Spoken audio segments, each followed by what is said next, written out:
బులెటిన్లో మరో breaking news చూస్తున్నాం. దేశవ్యాప్తంగా భారీ పేలుళ్ల కుట్రను తెలంగాణ, ఏపీ పోలీసులు భగ్నం చేసి విజయనగరంలో ఒకరిని, హైదరాబాద్లో మరొకరిని అరెస్ట్ చేశారు పోలీసులు.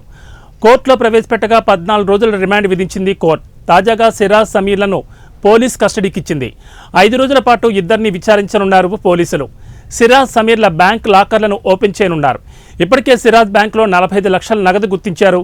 సిరాజ్కు డీసీసీబీ బ్యాంకులో లాకర్లున్నట్లు గుర్తించారు.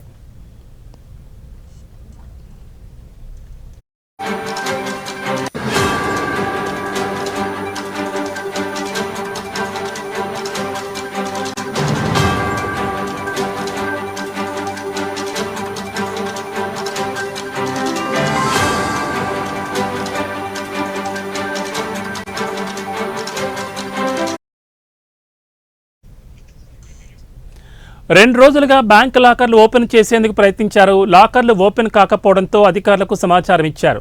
దుబాయ్ నుంచి ఇమ్రాన్ డబ్బులు పంపించినట్లు అనుమానం వ్యక్తం చేస్తున్నారు పోలీసులు. సిరాజ్ దగ్గర ఉన్న డబ్బులతో పేలుడు పదార్థాలు కొనుగోలు చేసినట్లు గుర్తించారు. వరంగల్, బెంగళూరు, ముంబైలోని యువకుల పాత్రపై కూడా పోలీసులు ఆరా తీస్తున్నారు.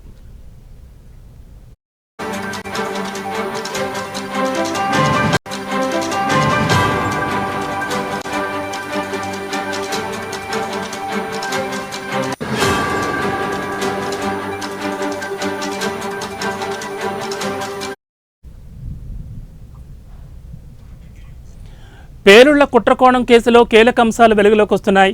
సిరాజ్, సమీర్ కేసులో సంచలన విషయాలు వెలుగు చూస్తున్నాయి. సామాజిక మాధ్యమాల ద్వారా యువతలో విద్వేషాలు, సున్నిత మనసులను తమ భావజాలానికి ఆకర్షితులుగా చేస్తున్న సౌదీ హ్యాండర్లు మ్యాజిక్ లాంతర్ అనే కొత్త పందా ద్వారా కార్యకలాపాలు కొనసాగిస్తున్నారు. ఇన్స్టాగ్రామ్, టెలిగ్రామ్, ఫేస్బుక్, ఎక్స్లలో పోస్టులు పెడుతున్నారు. వీటికి స్పందించి అనుకూలంగా పోస్టులు పెట్టిన వారిని టార్గెట్ చేస్తున్నారు సౌదీ హ్యాంగర్లు. ప్రతినిత్యం వారి ఖాతాపై ప్రత్యేక నిఘా ఉంచుతున్నారు.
తమ వైపు అనుకూలంగా మలుచుకునే పోస్టులు పెడుతున్నారు.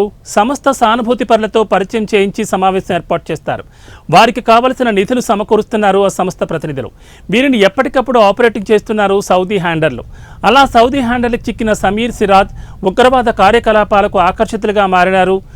ఉగ్ర లింకుల కేసులో దర్యాప్తు ఏజెన్సీల దూకుడు కూడా కొనసాగుతోంది. ఆంధ్రప్రదేశ్ విజయనగరం జిల్లాకు చెందిన సిరాజ్ కుటుంబ సభ్యుల కదలికలపై దర్యాప్తు సంస్థలు గట్టి నిఘా ఉంచాయి.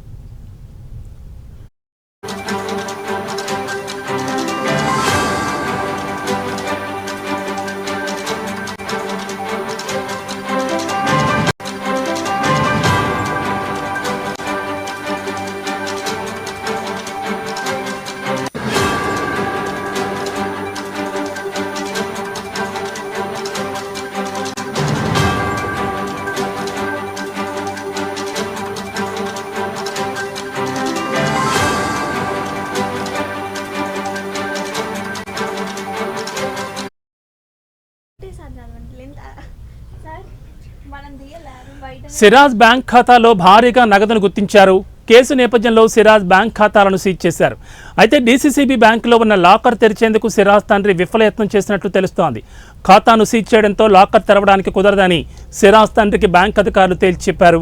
ఈ విషయంపై 2 రోజుల పాటు బ్యాంక్ అధికారులను సిరాజ్ తండ్రి కలిసినట్లు తెలుస్తోంది. ఈ క్రమంలో ఏఎస్ఐగా పనిచేస్తున్న సిరాజ్ తండ్రితో పాటు కుటుంబ సభ్యుల కదలికలపై దర్యాప్తు సంస్థలు మరింత నిఘా పెట్టాయి.